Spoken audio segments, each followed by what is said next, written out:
aqui, se aconteceu alguma coisa com ele, todo mundo sabe de quem é a responsabilidade. Mas ele estava em... Você não responde mais perguntas não, desculpa, querida. Você não é jornalista. Alguma outra... Olá e seja bem-vindo ao Redação BR Julgo Político. A saída da visita de Flávio Bolsonaro à sede da Polícia Federal não foi apenas um boletim médico ou jurídico. Foi um campo de batalha. Cercado por microfones, Flávio não apenas defendeu o pai, mas partiu para o contra-ataque. Ele desmontou ponto a ponto a narrativa usada por Alexandre de Moraes para justificar a prisão e, num momento de tensão máxima, enquadrou uma repórter que tentava emplacar a tese da violação da tornozeleira. O vídeo que vamos assistir na íntegra mostra um Flávio Bolsonaro sem filtros, expondo o que chama de covardia e perseguição. Preste atenção em 3 momentos explosivos. Primeiro, o confronto com a imprensa, o momento exato em que ele se recusa a responder a uma repórter chamando-a de militante, por insistir numa narrativa que ele considera falsa. Segundo, a prova do complô. Flávio reitera que a decisão de prisão já estava assinada no dia 21, provando que a história da vigília ou da tornozeleira no dia 22 foi apenas teatro. E terceiro, o alerta de saúde. A denúncia grave sobre a tentativa de proibir a entrada de alimentação especial para Bolsonaro, o que ele classifica como um risco de morte e uma crueldade desnecessária. Agora, sem cortes, o embate na porta da PF. O comandante da aeronáutica que o Lula indicou. Eu fiz um vídeo em 30 de dezembro falando que não tem tudo ou nada, que não existia isso da nossa parte, enfim. Ele deu ali, fazendo a defesa dele, como sempre, de que, obviamente, ele não trabalhou para que houvesse nenhum conjunto, nenhum contexto aqui que pudesse motivar qualquer ato irresponsável. Foi para os Estados Unidos, então ele fica ali a todo momento repetindo isso, se defendendo. Pediu ali que a gente insistisse, conversasse com o presidente Hugo Mota e com o presidente Davi Alcolumbre, que o que nós pedimos para ele, por ocasião inclusive das eleições deles, as presidências das respectivas casas, que era a colocação em pauta do projeto de anistia. Então fica aqui de público mais uma vez, eu acabei de sair de conversar com o presidente Bolsonaro, é um pedido direto dele para os presidentes Hugo Mota e Davi Alcolumbre. E uma coisa que me preocupou aqui, que eu acabei de ter informação de que alguém eu não sei quem foi, de quem partiu a ordem, mas para proibir que houvesse, que a família trouxesse a comida dele, que é feita com base na prescrição médica. Ele precisa de ter uma alimentação especial por causa do fluxo intestinal, por causa das sequelas da cirurgia dele. Então me soou muito estranho que alguém tivesse dado essa determinação para ir contra.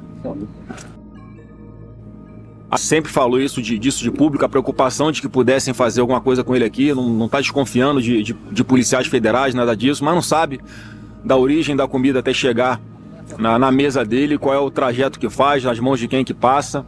Então ele está... ele não começou a execução dessa ordem ainda. Eu queria que vocês da imprensa me confirmassem se isso é verdade, porque se for um ato lamentável, mais um ato desumano, de uma completa irresponsabilidade com relação à saúde dele. Senador, e a mensagem que eu passei aqui, a mensagem, pelo amor de Deus. Ele que violou a tornozeleira, senador. Vou te falar uma coisa então, só para você ficar atento, e assim, se você é jornalista de verdade, não é uma militante, você vai entender o que eu vou falar. Eu publiquei o meu vídeo às 16h54 na Rede X. Esse vídeo... Eu pergunto se, é o mínimo, como ele está sendo tratado aqui, se é uma alternativa mais viável para a família. A alternativa não é para a família, é pensando na saúde dele. É um cara de 70 anos de idade, ele tinha que no mínimo estar em casa, porque aqui ele fica sozinho na sala. A Michelle falou isso ontem lá durante o nosso evento no PL, porque ela que de noite, quando ele começa a ter crise de soluço, ele teve outra crise de soluço de ontem para hoje. Ele começa a ter crise de soluço, é ela que arruma ele na cama, é ela que acorda, vê se está tudo bem, tem que dormir na inclinação exata a cama dele. Ele está sozinho aqui, não tem ninguém para fazer isso por ele aqui. É óbvio que ele tinha que estar em casa. E repito aqui, se aconteceu alguma coisa com ele, todo mundo sabe de quem é a responsabilidade. Mas ele estava em... Você não responde mais perguntas não, desculpa, querida. Você não é jornalista. Alguma outra pergunta, gente? Como é que foi a visita, foi uma conversa com o ex-presidente? Não entendi. O senhor conversou com o presidente motivo dos advogados não terem apresentado um embargo de declaração? Não sei qual é a estratégia jurídica, não falei com eles. Até tem um dos advogados que está aqui comigo, mas ontem eu não conversei com o doutor Paulo Cunha Bueno sobre isso. Mas eu acredito que eles vão apresentar sim os embargos infringentes, pelo menos vão apresentar, eu acho. E como foi a visita? Agora aqui. Bom, a visita obviamente foi dura, né? É triste você ver uma pessoa inocente passar pelo que ele está passando, né? Tem gente que comemora a prisão de inocente e comemora a soltura de um ladrão. E esse é o país que a gente vive hoje. Mas estão no momento deles aí, a gente aqui tem a certeza de que Deus está no comando e a gente vai continuar tendo fé de que ele vai sair muito rápido dessa E situação. o seu partido avalia que pode passar o PL da anistia? Tem condições de ser... Olha, eu acho que o que a gente está defendendo é democracia, né? Não estamos pedindo para pautar o projeto. E aí o processo legislativo é que vai decidir qual vai ser a maioria de votos que vai ter a vitória sobre essa redação final desse texto de anistia. O que nós estamos defendendo é a anistia. A gente sabe que o relator, o deputado Paulinho da Força, que até tem agido de forma transparente, sempre conversando com muita serenidade e responsabilidade, ele vai vir com um parecer dele com base em alguma dosimetria que eu também não sei qual é. Ninguém viu o texto ainda. Então, óbvio que ao apresentar esse relatório dele, a gente vai utilizar as emendas, a gente vai tentar construir um texto que nos atenda no tocante a uma anistia e não a dosimetria. Senador, o senhor conversou com o ex-presidente sobre esse projeto, sobre a reunião do PL de ontem, uma possível sucessão do nome dele na direita com o seu nome? Não, eu conversei com ele, óbvio que a gente conversa sobre isso sempre, tá? E o que ele fala, e eu concordo, é que não está no momento de discutir isso agora. A gente não pode simplesmente... A sucessão dele.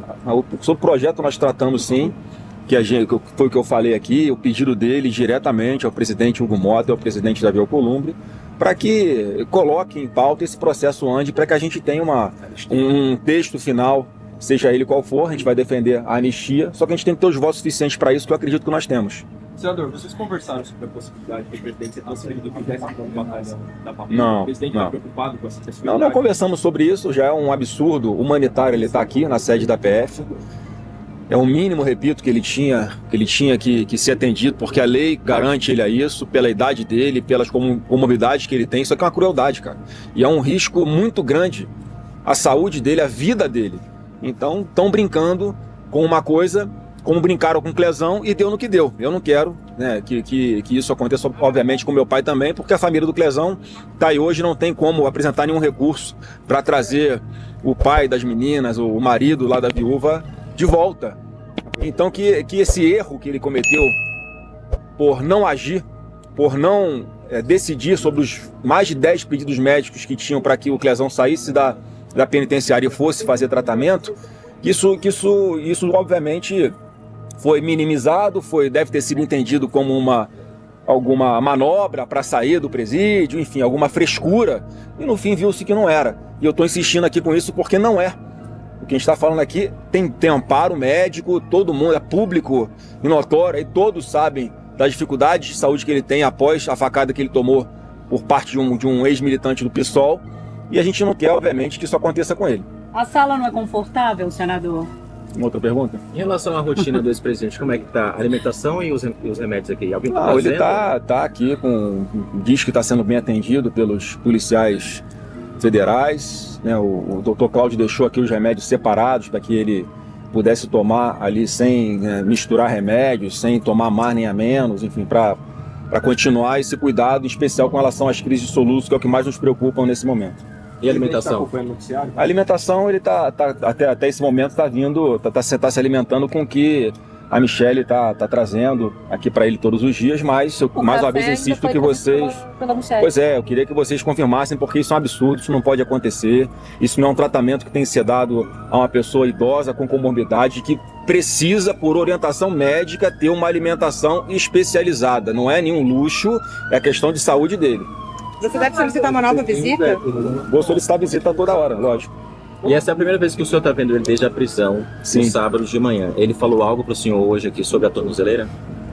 Não falou nada sobre a tornozeleira. A gente conversou mais ali sobre... Eu expliquei para ele, inclusive, isso que eu expliquei para vocês aqui, que a decisão já estava pronta no dia 21, antes. Então já tinha toda uma articulação, toda uma engenharia para que a prisão se efetivasse no dia 22. E hoje, a olhar com mais calma, A decisão, eu já vi que a decisão estava pronta muito antes de eu conclamar uma vigília para orar, que a intolerância religiosa está expressa na decisão do Alexandre de Moraes, que isso sirva de alerta para pastores, padres e todas as lideranças religiosas que existem no país, porque o nosso direito sagrado de reunião pacífica e o nosso direito sagrado ao culto, a professarmos a nossa fé, está sendo violado.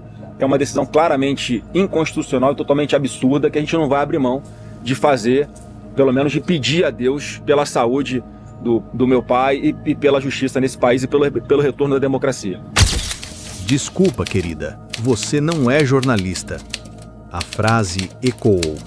A postura de Flávio Bolsonaro reflete o sentimento de grande parte de sua base, a de que não existe mais diálogo possível com uma imprensa que atua como assessoria de acusação. Ao confrontar a repórter, ele não estava apenas negando uma pergunta, estava desqualificando a narrativa de que Bolsonaro teria provocado sua própria prisão. A análise jurídica que ele faz ali na calçada é letal para a decisão de Moraes.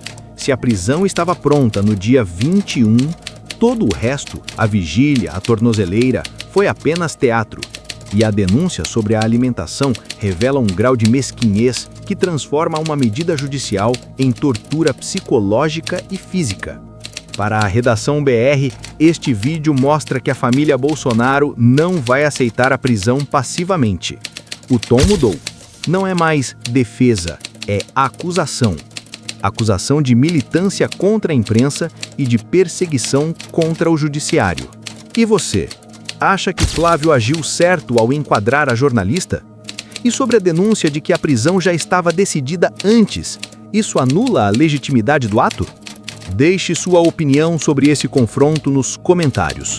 Se você apoia essa postura combativa, deixe o seu like, inscreva-se em Redação BR Jogo Político e compartilhe este vídeo. Até a próxima!